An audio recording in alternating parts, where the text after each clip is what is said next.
John Paulson he made an incredible call during the mortgage crisis.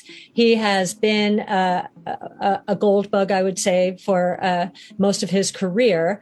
And many investors who have spent their careers focused on gold cannot understand the digital concept associated with gold.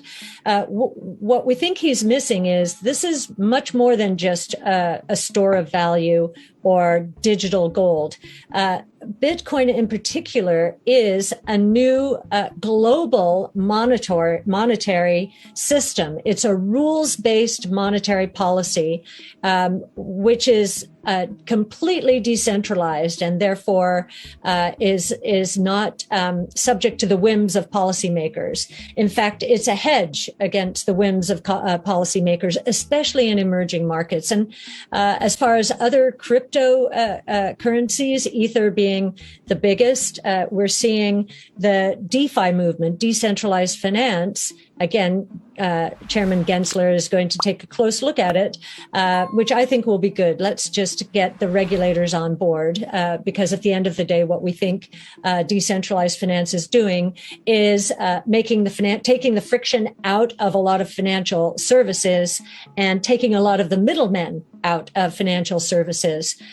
So that is also a good thing. Other than that, there's some.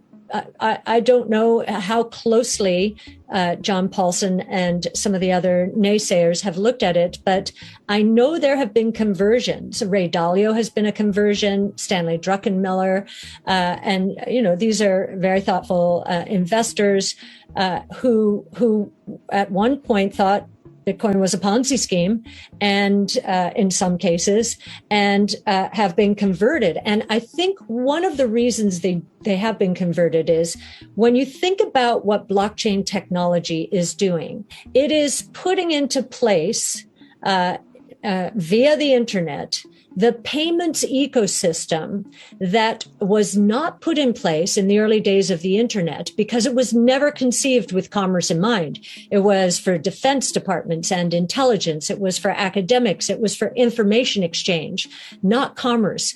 When you fill in the picture with blockchain technology, all you're doing is saying, yes, there's a more efficient way of doing commerce. We just didn't know commerce was going to be a part of the internet in the 80s and early 90s.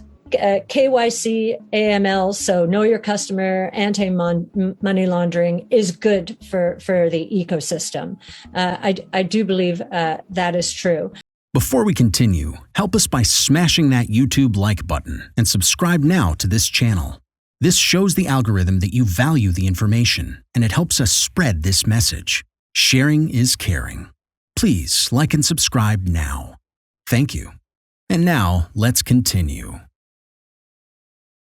I think what's confusing from a regulatory point of view is the different definitions of crypto depending on the regulator.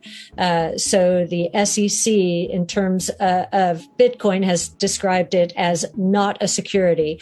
The IRS says it's property. The CFTC says it's more like a commodity.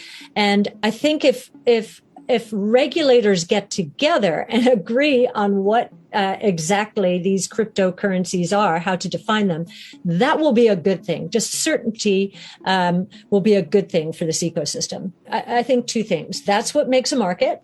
And, we're all going to have different points of view based on our own research.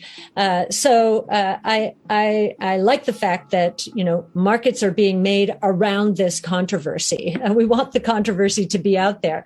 What I found for years is innovation was avoided. And whether it was research or investing, there was less and less of it as our markets moved into more benchmark sensitive territories after the tech and telecom bust and then the 08-09 meltdown. So much so that analysts and portfolio managers felt they were taking a huge risk investing in a stock that was not in an index. Well, guess what? A lot of innovation which is all about the future, is not captured by indices. In fact, very little of it, we believe, is captured by the indices. And so I felt starting a business on that premise to focus exclusively on disruptive innovation would become productive. And it has, because we have never been in a period ever in history where we've had 5 major innovation platforms involving 14 different technologies, all moving into S-curves, the S-curves feeding one another. We're in a period of explosive innovation.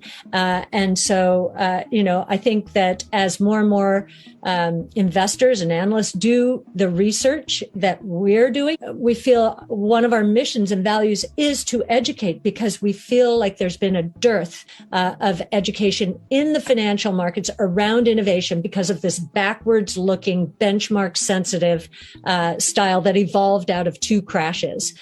So many people ask me, are we in a bubble? We couldn't be further from it. I do not believe that investors, the average investor, shall I say, understands how provocative these next 5 to 15 years are going to be as these S-curves feed one another and enter exponential growth trajectories that we have never seen before. What to do in such a situation? Inform yourself and keep your financial education strong. We from the Compact Group offer our loyal subscribers a free educational portal with first-hand monetary, financial, and economic knowledge. Enter our invite-only Insider Club by clicking the link below. You will get access to first-class information far earlier than the rest. We have prepared a special deal for all our members where you can access a giant pool of Robert Kiyosaki's financial wisdom for just $1. To find out more, simply click the link below and join our Insider Club absolutely free. But there is more you can and should do. Build up several streams of income. More and more people realize that they have to take their future in their own hands, but they don't know how and where to start. We from Compact offer our Insider Club members unique opportunities. Strengthen your financial muscle and get the edge. Click the link below. Become part of our free Insider Club. No financial obligations. But there's one important thing you have to know. You have to become active. So do it now. Become active and see you on the other side.